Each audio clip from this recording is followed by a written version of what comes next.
What's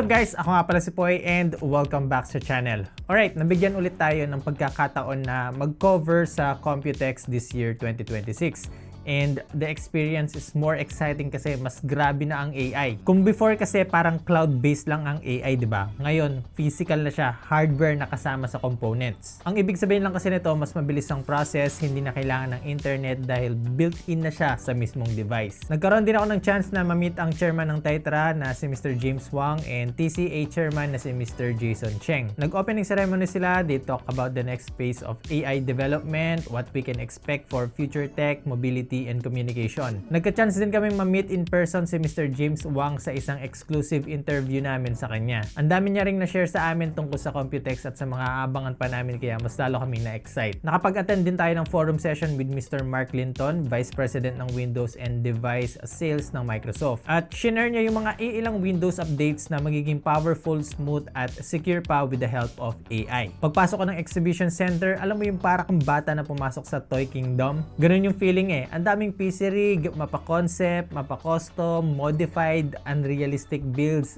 dito mo lang lahat makikita. Mga iba't ibang peripherals, racing simulation rig, robots, commercial drones, AI hardware na makikita mo lang yan sa Computex. At ito yung iilan sa brands na napuntahan natin na may solid lineups. Kakaibang release na components, collaborations, name it. So tara, tour ko kayo ng mabilisan.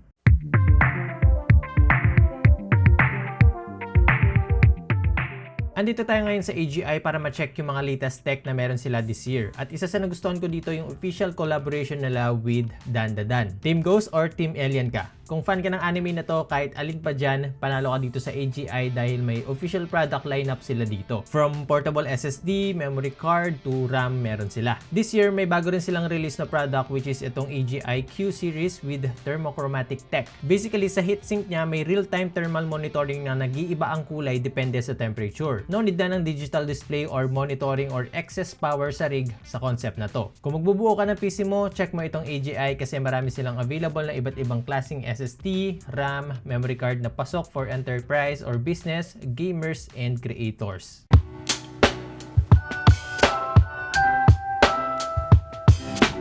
Andito tayo ngayon sa BuyWin booth at isa sa napabilib sa akin this year yung kanilang Origin Code DDR5 RAM. Dati bago natin ma-hit yung 250GB memory, we need at least 4 sticks. Now, dalawa na lang. Thanks to 4R Kudim Tech, we can now max out CPU memory capacity using just 2 slots and still running at 800 megatransfers per second. Now, para naman sa mga handheld PC gamers, ito yung BuyWin BL130 single chip M.2 SSD. Bagong form factor na parang singlaki lang siya ng SD card na mas compact at mas madaling i-install sa device natin. Yung purpose nitong bagong SSD ay for battery efficiency and throttling issue. Yung mga gamit kasi natin ngayon uses 4 lanes interface. Itong BL130, 2 lanes lang, meaning mas less ang stress sa board and sa power or battery ng device. This year, may bago rin silang Amber SSD na rugged and designed for extreme users. Yung tipong kahit mabasa, mahulog, or madumihan, wala tayong magiging problema dahil sa build nito. Ang nagustuhan ko pa dito, up to 8 terabytes siya. Ewan ko na lang kung mabiting ka pa dyan. So if you're looking for storage and memory components, check nyo itong BuyWin. Marami silang variety na pwede mong pagbilian.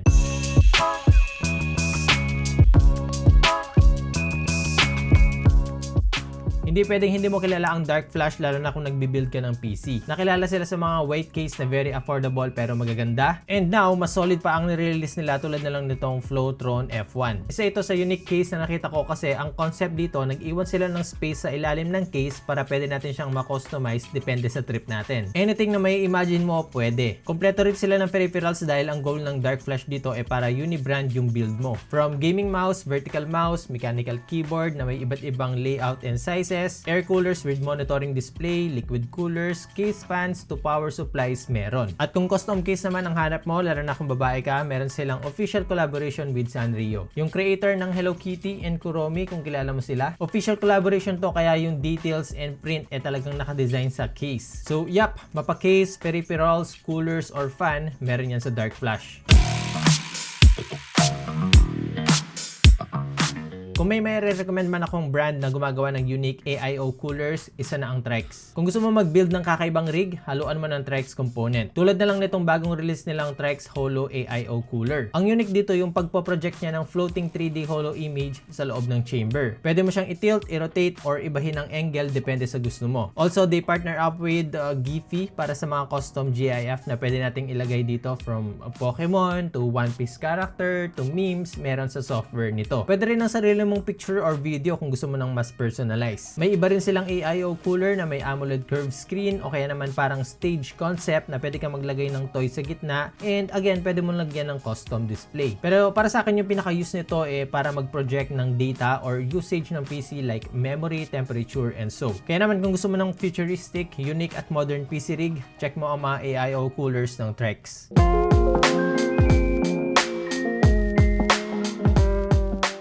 Andito tayo ngayon sa Zotac booth, and this year, Zotac introduced limited edition titanium team hardware dahil 20 years na sila sa industry. Ganda ng Magnus One Ultra na pre-build PC nila na very sleek and powerful dahil equipped ito ng GeForce RTX 5080 GPU and Intel Core Ultra 265 na CPU. Iba rin talaga pag Zotac, no? Iba din sila mag-release. Napabilib din ako dito sa Magnus EN and EA Max kasi ang liit nito. Mga less than 3 liters lang. Pero magugulat ka dito kasi kaya niya mag-handle ng rendering tasks and high demanding games tulad ng 007 First Light with the help of AMD Ryzen AI Max Plus processor. On the commercial or enterprise side naman, they went all out pagdating sa AI supporting robotics and agents sa pamamagitan ng server hardwares and modules nila. Kaya naman kung balak mo mag-upgrade ng GPU or nagpapalano kang bumili ng pre-build PC or mini PC, check mo itong Zotac. So, kung magkakaroon ako ulit ng chance na makapunta ng Computex next year, hindi ko papalampasin yan dahil lahat ng future hardwares, prototypes, mga unreleased products, doon mo lang makikita. Kayo din guys, kung may time, may chance na makapunta kayo, kita-kits tayo next year. Alright, hanggang dito muna sa ngayon. Sana nag-enjoy kayo sa panonood at nakatulong itong video na to. Ako nga pala si Poy, unboxing anything just for you. Nice!